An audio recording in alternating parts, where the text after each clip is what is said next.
Hey everyone, welcome back to the Couples Therapist Couch. This is Shane Burkle, and today I'm speaking with Carrie Lusignan. I should have you say your last name, Carrie.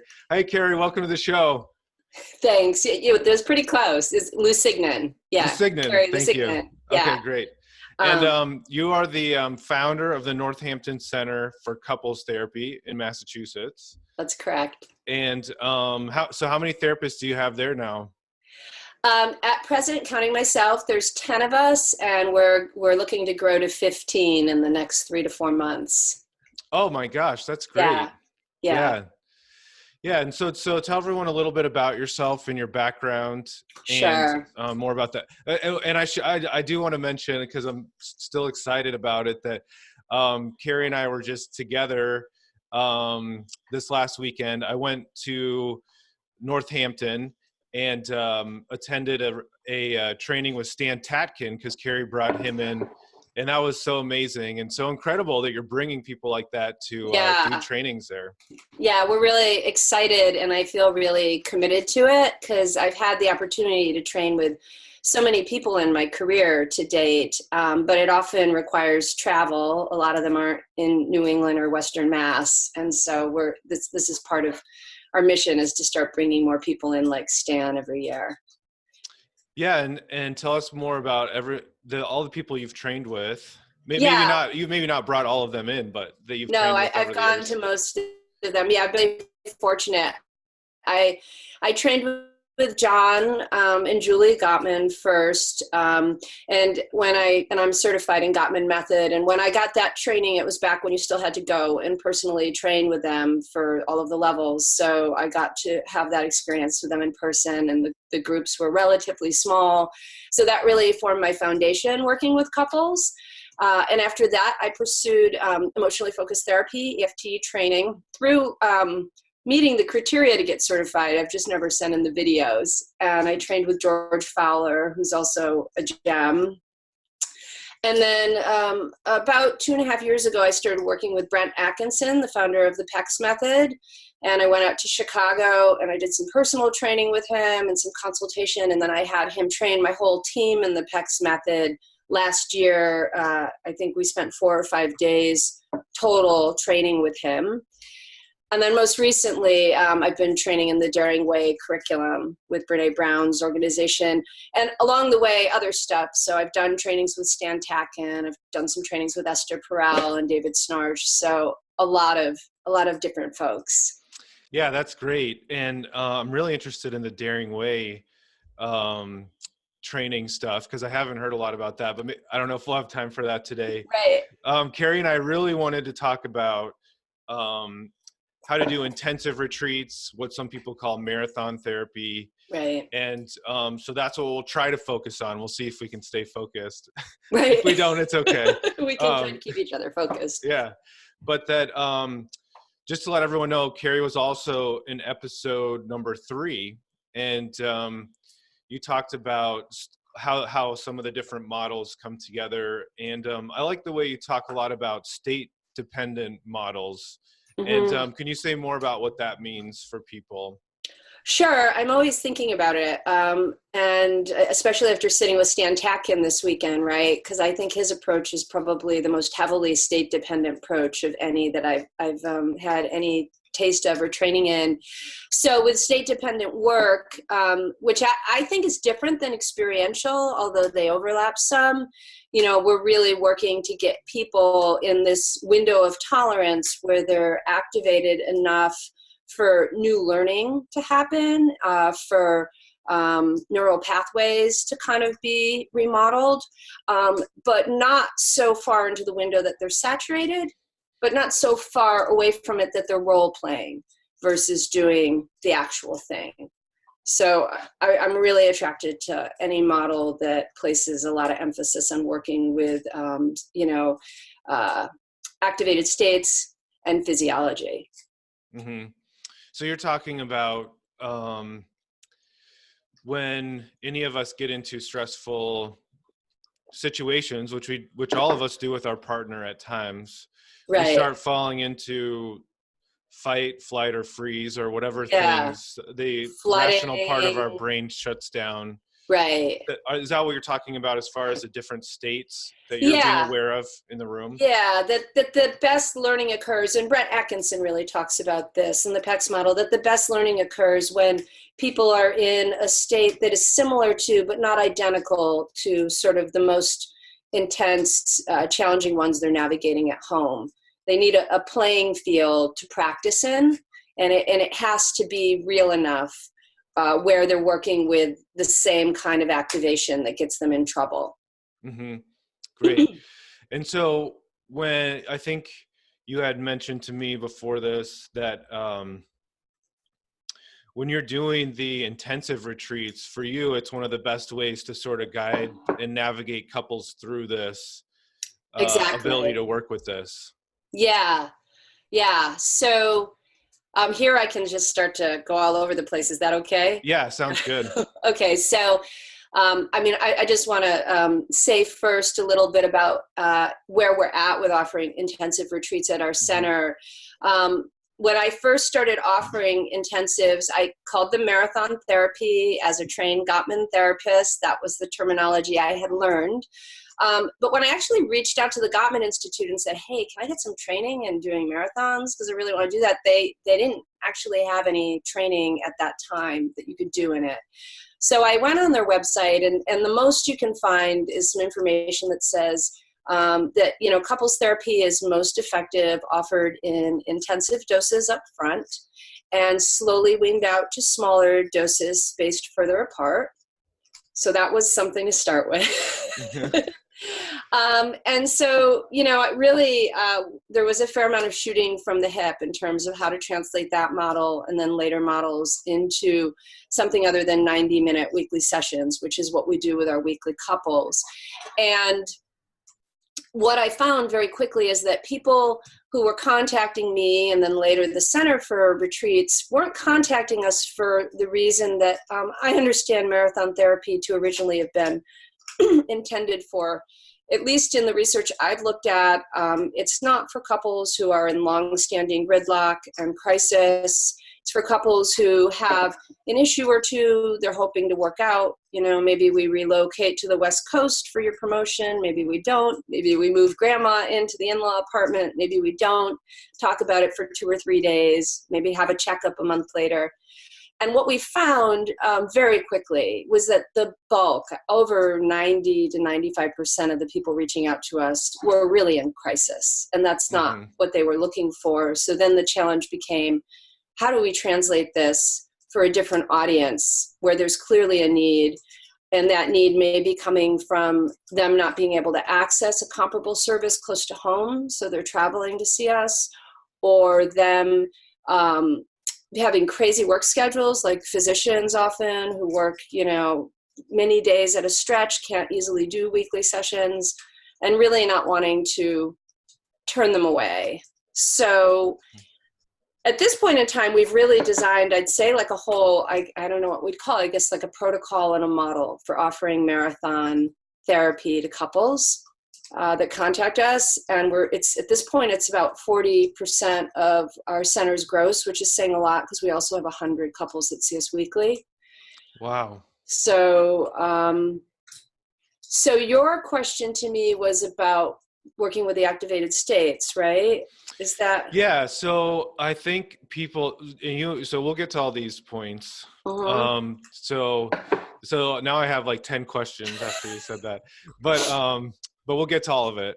Okay. People are going to be really curious about that, about how do you structure that, even as far as if I'm a therapist in my practice, how am I going to set aside days at a time to schedule that for myself or start planning for that? And then, how many hours a day are we looking at? But then the actual work that you're doing when you're working with the clients.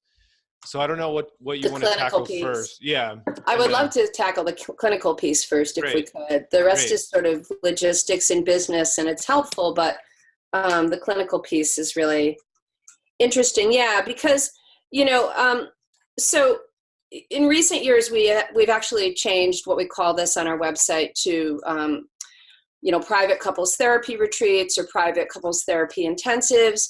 But there's been a lot of back and forth. It's ongoing around what do we call this, right? Like marathon therapy, as clinicians, we know that term, but it's a very daunting term to a couple. Do we want to do marathon? It's like, do you want to do a 20-hour root canal?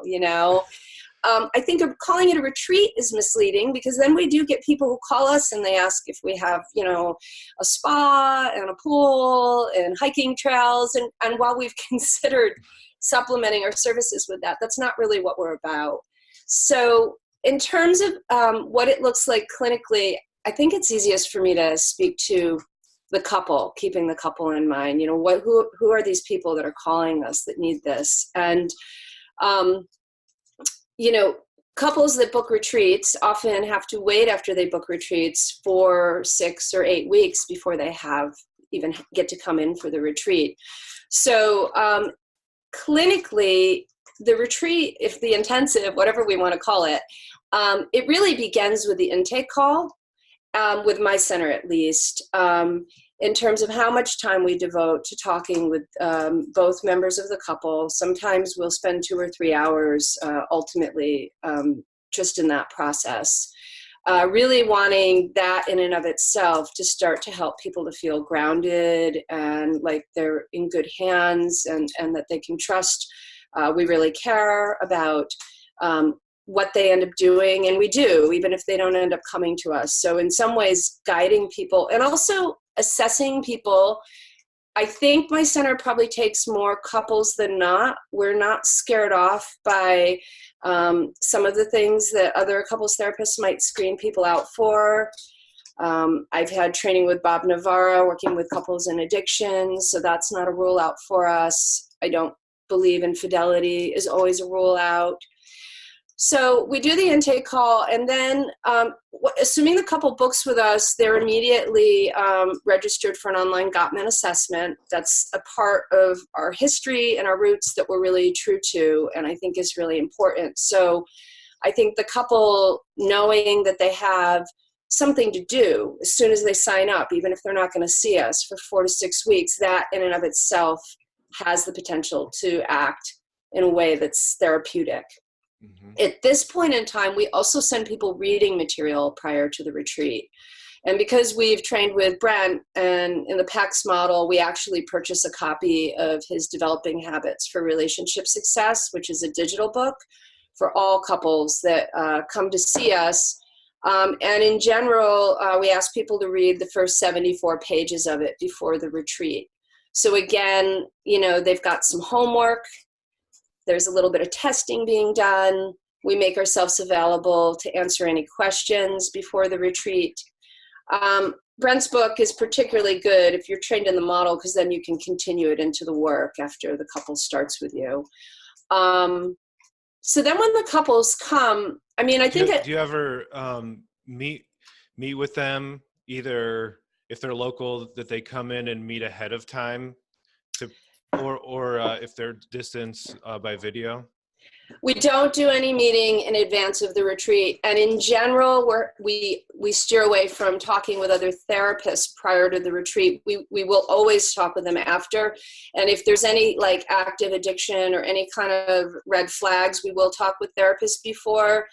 But I have found that it's helpful to get like a really fresh perspective on people, if at all possible. So no, we don't. Most people we have people coming from abroad and all over the country, so most people can't do that easily anyways. And we reserve online work strictly for people in our state or for people who qualify for relationship coaching, which is a different thing altogether. We don't conflate the two. Great.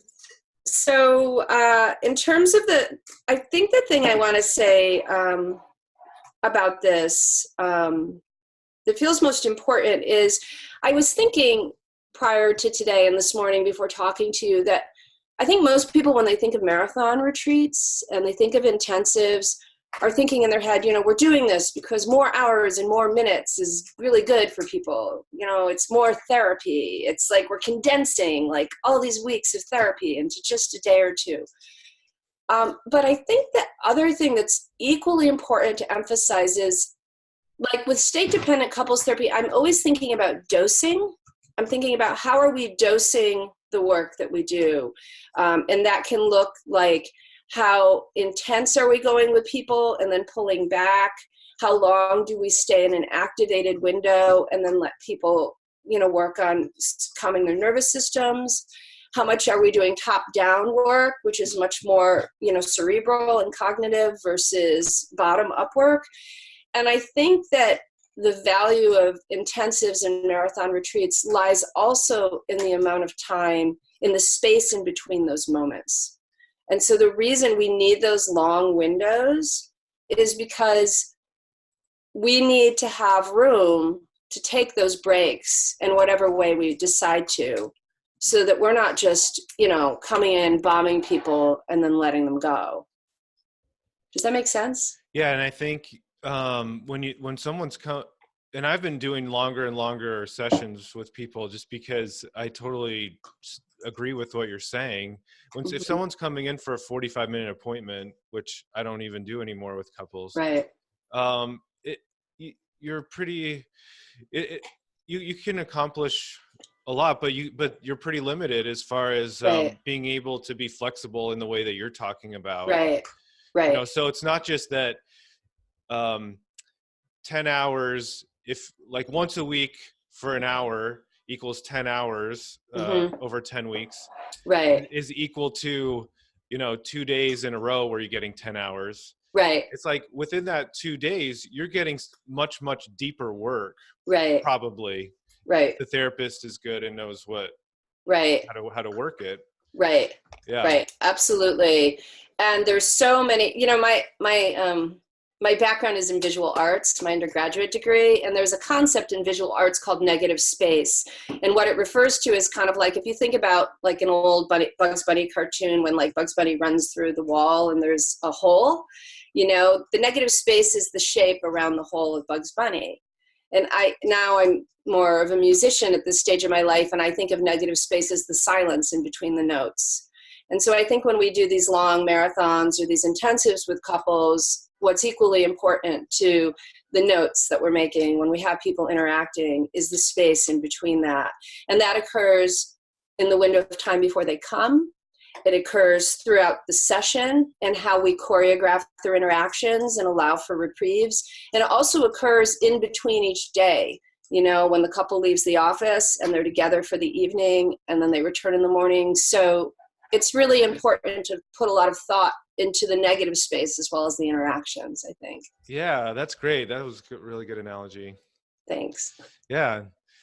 Yeah. So when you're say more about the you said something like state dependent is different from experiential, and I'm just thinking more about the state dependent work and what you're doing with the couples in right. that, what are the steps, or what are you thinking about, what are the themes or benchmarks is something you mentioned right. as far as when you're doing this intensive work. Benchmarks in terms of windows of saturation, or in terms of you had mentioned like the ingredients of the intensive work, okay, and it may not and what I hear you saying is that it's not going to be like, okay, at 9:00 we learn this, and then at 10:00 we do this, right. and then it's because every couple is going to come in with something different. Right. So it's much more fluid. But what are some of those themes or ingredients that you're thinking about as you're working with a couple in an intensive? Right. So I want to say there is some structure, but it's just on the first day because we're doing assessment. And we adhere pretty closely to a lot of John Gottman's assessment tools and structure, because I still think it's some of the best assessment material out there. But once we're into the thick of it with the couple, I really believe, and I think Stan Tatkin does this the best, and, having sat with him this weekend, I think you got to see it live. If you don't have people facing each other rather consistently, you're really limiting how much you can do state dependent work. And facing each other isn't just bodies turn towards each other, facing each other is making eye contact. And facing each other is noticing, what happens in body language, and really sort of turning up the heat underneath people as we start to get that feedback. And so much of it is nonverbal. We also have people wear pulse oximeters on their fingers, which is very Gottman-esque. We do monitor heart rates.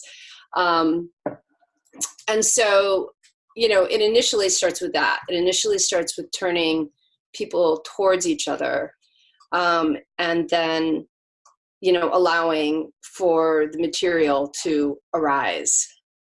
Mm-hmm. Yeah, great. And are they having, would they be facing each other for hours at a time? Well, once we get rolling chairs, maybe more, right? Like we have couches right now, which is a little less comfortable for people. But so, what happens, it might be helpful for me to say a little bit about what happens on day one to set the stage. Yeah, sounds good. Yeah. So, and we tell people this when they contact us. So, day one, we essentially condense what we do with our weekly couples over the course of 5 to 6 weeks into one day. And it is very, so it's very much like by the time they've come in, we have, about 45 pages of data from the Gottman Relationship Assessment. We tend to look at it enough to make sure, there aren't any red flags there we need to touch on in the initial interviews, like active suicidality or domestic violence, but not so much so that it sort of colors our ability to get to know these people like freshly. And then we spend usually a couple of hours just meeting with the couple together and getting, what Gottman would call the story of us, how they met, how they've navigated their life together. It's a bit of a timeline, and it also just tells you a lot about sort of where they're at in terms of, fondness for each other still, or negative sentiment. We then do meet with each person individually. And the length of time for that varies again. This is one of the real huge benefits of having, our intensives tend to be anywhere from 16 to 20 hours of therapy over the course of 2 to 3 days. Mm-hmm. So we'll meet with them individually and, do a bit of an attachment interview, meta-emotion interview, get a sense of how they feel about feelings, some childhood stuff, the usual. And after that, we're already 4 hours into the day at least, and we break for lunch, and we're very specific with couples. We say, like, when you go to lunch, don't continue the marathon, do what you need to take care of yourself. For some couples that may be having lunch together. For others, it's going off on their own and taking a walk, but no continuing the conversations. After lunch, when people come back, we do a feedback session where we share with them, like, so this is what we see, and so there's a fair amount of psychoeducation in that piece. It is also informed by Gottman's information, but at this stage, we've trained in so many models, we're populating it with a lot of other concepts. And then we think with the couple. We say, so we have tomorrow, maybe we have the next day, depending on how long they're coming.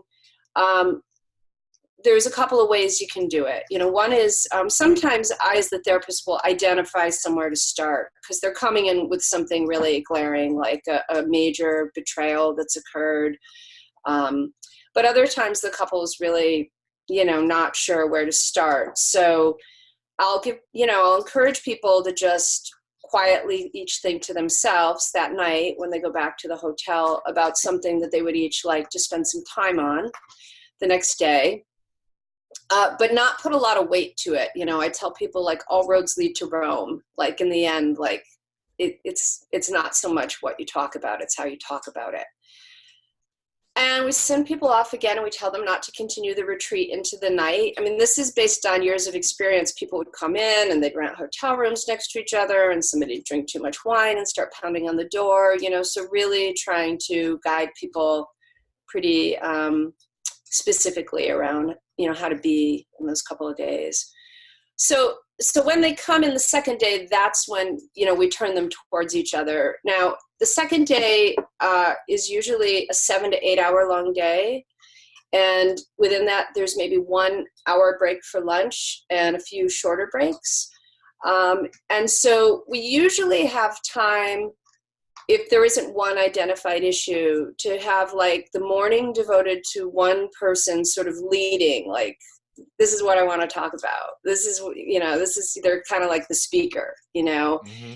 and then the afternoon we switch and the other person gets to lead. So within that framework, that's where we really start to work with the state dependent piece. And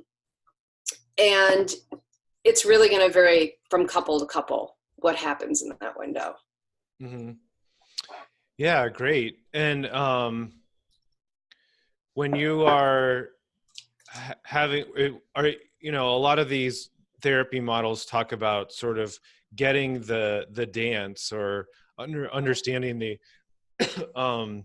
the patterns that play out between the two of them. And so by the second day, hopefully the therapist is becoming pretty aware of what, this guy is pretty distant, withdrawing, Mm-hmm. she's more of a pursuer. This is how Right. it's playing into their relationships, stuff like that. Right. And then you're kind of just working with it and helping them, just like, doing couples therapy with them. Yeah, I mean, I think one of the challenges and benefits simultaneously of doing marathon work is that, this is it. In many ways, it feels like surgery, like in an emergency room. Like this couple comes in, you need to assess them, diagnose them, form a relationship with them, treat them, do interventions, and then send them off with something. And I have a lot of concern as a clinician, just based on my own, my values and my integrity around not trying to promise a magic bullet to people, not, making it sound like you come to us and you do this weekend and everything's all better. Because like I said, over 90% of the people reaching out to us aren't really people who are needing just moderate intervention around an isolated issue. So I begin, as soon as I start identifying the themes, right? Say the couple is in gridlock and, there's a discrepancy in their attachment styles, that Tatkin would say, you have somebody who's anxious, someone who's avoidant, a wave, an island, emotion embracer versus an emotion dismisser, pursuer versus a withdrawer, whatever your model is. I'm starting to speak to that. And along the way, I'm also saying to people, so this is the kind of thing where if we continue to work together or I refer you out to see someone else, I'm going to make concrete recommendations around. So we're very much planting the seed in people's minds that this is not just like a one-shot deal. Mm-hmm. Particularly when we see, which we so often do, right, that there's undiagnosed trauma from childhood. Mm-hmm. That's informing things. So, yeah. Right. And that's, in the trauma with a lowercase t that right. we all experience growing up in our families, mm-hmm. Is often a big part of what's coming into the relational dynamic, right? Yeah. It's huge. It's huge. And I mean, my experiences, having done so many of these now, a lot of people are really frightened when they come to them. I mean, sometimes we get couples where both are like, we decided this is what we wanted to do and we researched it and we've read like 6 books before coming. But more often than not, you have like one person is more engaged, the other person is open to it, but very frightened. Think about it. It's pretty daunting sitting down in an office with someone you've never met before, and you're going to spend 15 to 20 hours going into sort of your most raw parts. You don't know what's going to happen. You don't know how you're going to come out of it. So again, the state dependent, Stan Tatkin talks about people's windows of tolerance and saturation. And I think that, I remember being at a training with him last fall, and I asked him about his thoughts on dosing. How do we dose therapy, particularly when we're working with intensives? And he said, We lead with whoever has the lowest threshold, right? We lead if one person can't, do 3 hours of nonstop state dependent work, if they're getting saturated in their window of tolerance, and this is often the avoidant person, right? This is often people who have small t or capital T trauma. We can't, it's kind of cruel to force people to just do intense nonstop state dependent work. And so, if you're limiting yourself to something as little as 3 hours, which I know for a lot of people probably sounds like a lot, but I don't think it's much. If it's with a couple you may never see again, and this is it unless they sign up for more.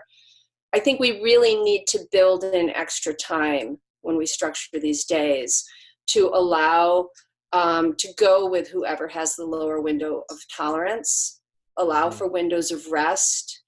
So to be more specific, what that looks like, I can give you some examples if that would help. Yeah, great. So say I'm sitting with a couple and it's apparent that one person is getting really saturated, and you can tell like their face just kind of goes, flat. They sort of glaze over. A lot of people in this state are earnestly showing up still. It's not that they're, intentionally trying to shut their partner down. It's maybe it's stonewalling. It may be even sort of more primal than that. But they don't even always recognize that it's happening to them. And I also want to say it doesn't always show on the heart rate monitor that it's happening to them, because a lot of times these people are in a hypo-aroused state, not a hyper-aroused state. And it's only if they talk that their heart rate starts to escalate.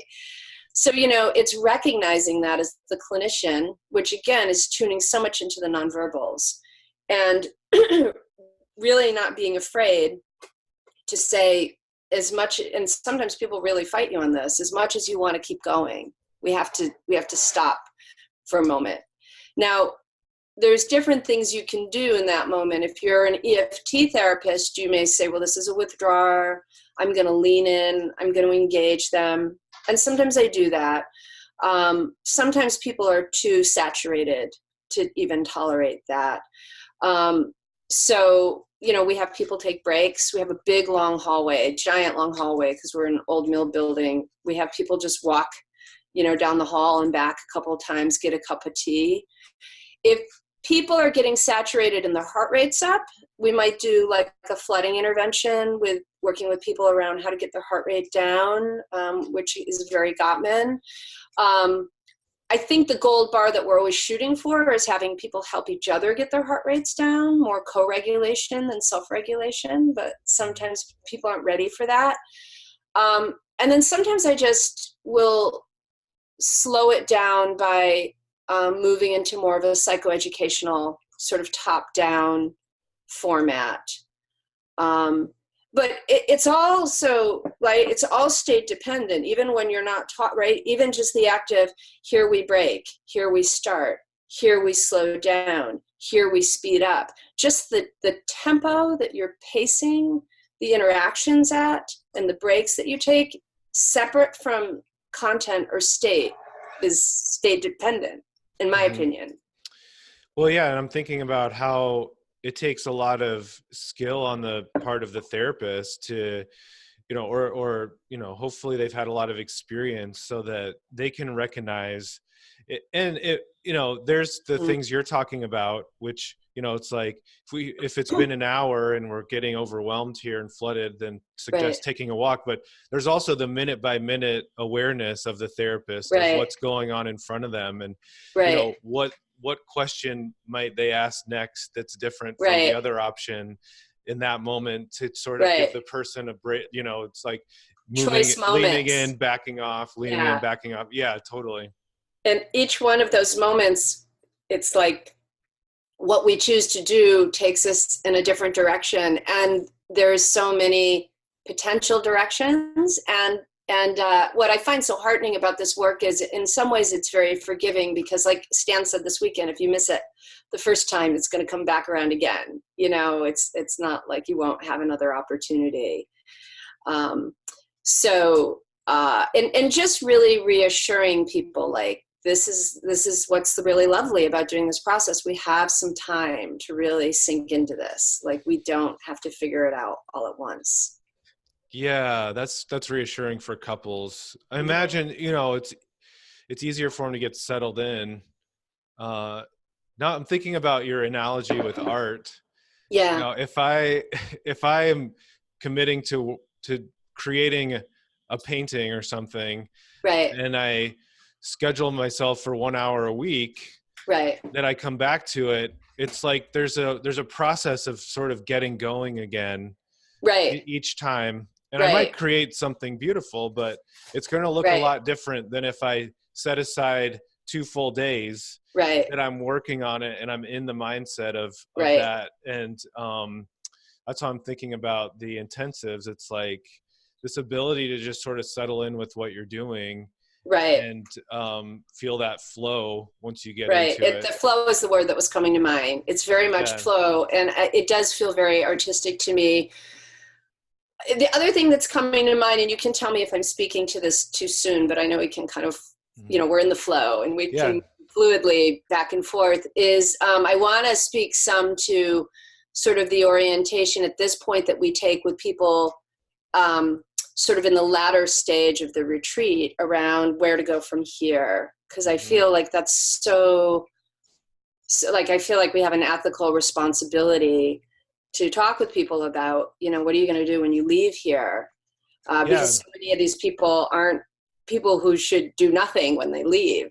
Yeah, they're going to feel like they've had a better experience if they walk away with a clear Right, sense of like what's going on right, next too. right, right. Yeah. And people want that. That's my experience. So would you like me to Yes, talk please. about that? Yeah. Yeah. Yeah, absolutely. So I would say a couple of things. So about at this point in time, about 80% of the couples that come to us for retreats become regular intensive couples. And when they don't, it's usually because they live too far or they don't have the resources or the relationship has been severed. And so follow-up intensive couples with us usually look like couples that come back monthly for a 4.5 to 6 hour session. So one day a month. We do have couples that sometimes come back and do another weekend or do several weekends.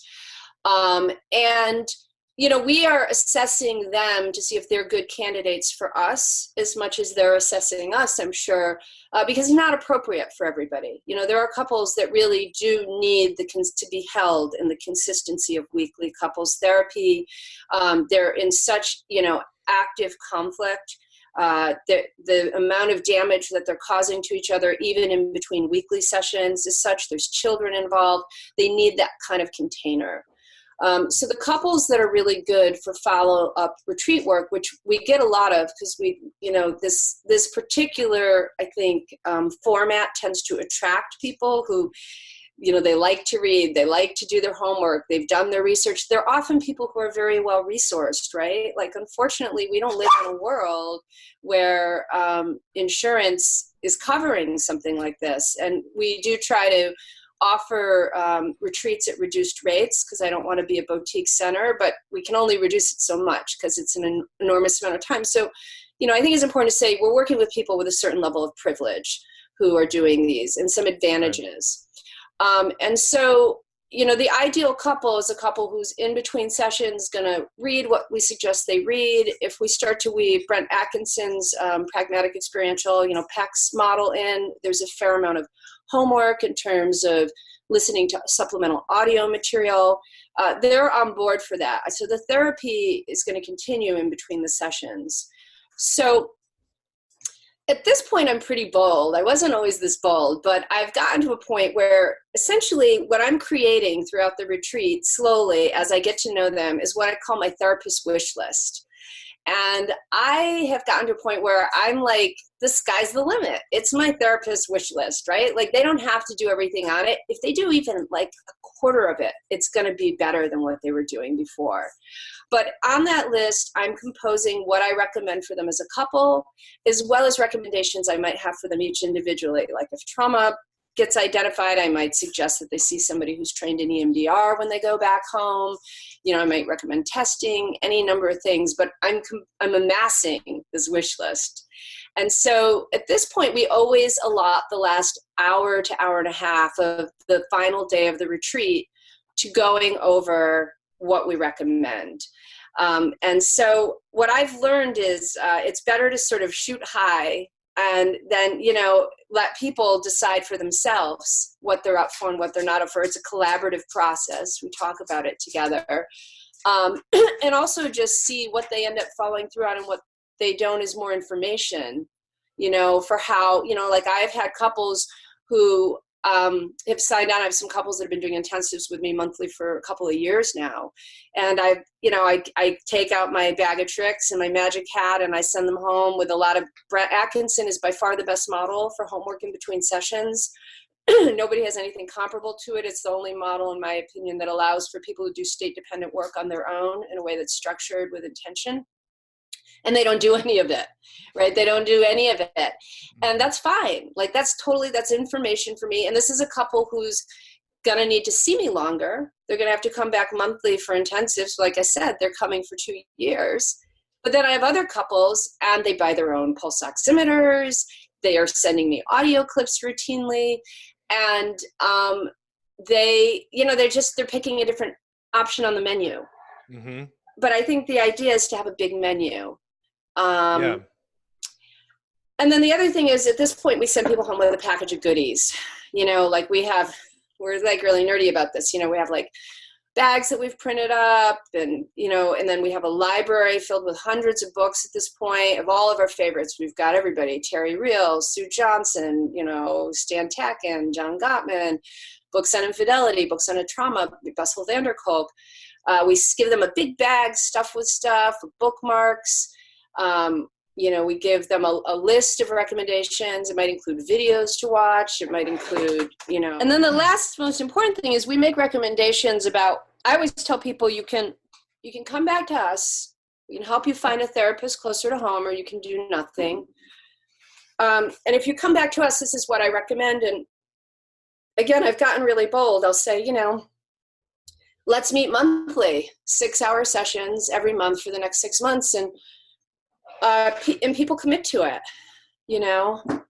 and so we have a plan. Right. Yeah, that's great. And I like how you're sort of giving them all of the, it's like if someone comes to you and says, how do we have a great relationship?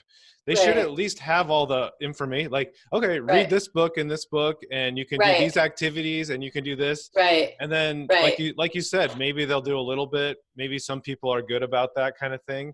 But then you've at least given them, everything you can as far as helping guide them. It's their choice about what to do with that. And they might, if it's too much, then that's why they're going to be motivated to keep making appointments and say, hey, we need a little bit more guidance with all this. Yeah. I mean, I heard David Snarch say years ago that empathy isn't speaking to sort of what someone presents to in the room. It's speaking to what you sense is the best in the person underneath what they're presenting with. And I think Stan Tatkin operates from that orientation too. And I think that can be a little provocative for us as therapists because it requires being kind of fearless because you're not necessarily responding to just, the emotion. You're responding to deeper things. Brene Brown would talk about, what are people's values? What are their core values and do they align with how they're showing up in the room? And so when, you give somebody like a giant list of recommendations, it is kind of bold and it is kind of scary, but it's also speaking to like having hope in their potential and their abilities. Yeah, I like that a lot, right? Because we are sort of, Terry Real calls it their functional adult self. We want to speak to that functional adult self. We're not, if we continue working with the other parts of them that have been messing up their relationship, they're just going to keep getting more of the same. So absolutely. That's great. Yeah. So I know this is an incredible summary. Are there any other logistical things as we begin to wrap up here? I know we said we would touch on that, but I feel like we have kind of I think we already sort of integrated it in. Yeah, totally. I don't know. Can you think of any other logistical No, I things? mean, I feel like we covered sort of the schedules. I mean, are you doing these a lot on the weekends, or Yeah, that's a do good people question. come during the week as well for these things? Yeah, I mean, we most couples prefer and want weekends. So and so because there's 10 of us. I mean, the larger we get, there's advantages with with having a team of that size. We can make them available to people any time, but the bulk of them happen on the weekends. And then what happens is you slowly start to accrue a caseload of couples who are doing intensives. So the mini intensives is what we call them, the 1-day retreats that are 4.5, 6 hours, 8 hours long. We tend to do those on the weekdays because it's kind of hard to put those on a weekend if you're trying to make yourself available for people who need more days. So those tend to be during the week. Mm-hmm. Great. And there's, I just totally forgot what I was going to ask you. Oh, so when someone oh yeah, I remember. So when someone contacts you and they say, "Hey, we are interested in this intensive," or Mm-hmm. let me take that back. We're interested in couples therapy. Do you say, "Oh, hey, we often work with people in intensives. This is how we would recommend getting started," or do you how do you bring that into the conversation when people are just looking for couples therapy? Our website is structured so that they're really featured as two different services. So usually people contact us for one or the other. The people who kind of could go into either category tend to be people who are local, but they're in such distress, they really don't want to take like 6 weeks to get the ball rolling. So we might propose that they just do the 1 day initially to get their assessment and stuff underway, and then they move into weekly therapy. But we really get different crowds because locally, just in terms of people's resources, a lot of people want to use their insurance and they can't swing it. But we're also very close to Boston and New York City. So that's where we get people from, really whole different group of folks. Yeah, So great. they do tend to be two different groups. There was one other thing I was going to say to you, and I don't know if I can remember what it was now. I don't know. Yeah, so because of how well it's laid out on your website, they're sort of they sort of know what they're asking for when they contact you. Yeah, that's what I was going to say. My website made me think of it. I think that at this point, I mean, I recognize like what we do probably it's challenging if you're in private practice, although I think it is possible to slowly build up a caseload of intensive couples. And I know there are therapists that do it. It's advantageous to be a center where we have Mhm. so many other people supporting each other with this process. I think it affords us options in terms of what we can offer people down the road. But I think it's translatable into private practice as well. Mm-hmm. Yeah, great. That's great. And when they contact you, are you saying, hey, 3 days would be best, but if you can only do two, that's fine? Or like, how do you figure out how Yeah, long for each client? people really want our guidance with that, unless money is limiting how many days they can do. And I try to be really responsible with that. I don't recommend people do 3 days unless I think they really need it. Okay, so you're looking at the information before you're making those recommendations. Yeah, I'm gathering information from them, and I'm also assuring them that if they can do 2 days, I will steer people away from 1 days largely unless they are local and can continue weekly. The only couples I feel are appropriate for 1 day are like couples who maybe need a premarital counseling retreat, something they're in good shape. Mm-hmm. They're really looking for just some skills and tools to kind of begin their relationship well, not clean up 20 years worth of accrued negative sentiments. So I feel like we are screening people as much as they're screening us, and I think that actually assures people. They know that we're not just trying to like book them and promise them like happily ever after, that we're taking it really seriously. Yeah, great, great. And Yeah. everyone should probably go, well, if they're interested in learning more, we can take a look at your website too, Mhm. which will be good. I'll make sure and put that in the show notes. Okay. But Yeah. what is the The Where can domain name? Yeah, where can people find out more about this? Yeah, it's northamptoncouplestherapy.com, and there's only one H in that. So northamptoncouplestherapy.com, or they can just Google my name. We're kind of all over the place. If you just Google, yeah, we're there. And we have Great. a whole section devoted to retreats and intensive work, as well as blogs on it and other stuff. And we have a Facebook page and everything. Mm-hmm. Great. Any other final words before we wrap it up here? This has been so helpful. Just thank you so much for having me. I'm really excited to talk about it. I'm really passionate about this way of working. Yeah, and thank you. I feel like more and more the work we do in couples therapy is moving in this direction. And I agree. there'll always be a place for weekly therapy or things like that. But that I think because I don't know, part of it is because of how much more effective it can be for certain couples. So much more effective for some couples. Yeah. And part of it is just because of people's busy lives. I think this often works well for people. So for those reasons, I do feel like more and more therapists are going to begin to offer these kinds of things. And it's so helpful to have someone like you with experience in this to talk us through it. Yeah, absolutely. Well, thank you. Yeah. Thank you so much. Yeah. All right. Well, take care. I can't wait to find out what trainings you have coming up and to be able to go to the next one. Absolutely. See you again. All right. Cool. Thanks, Carrie. You're welcome. Take care. Take care. Bye. Bye-bye.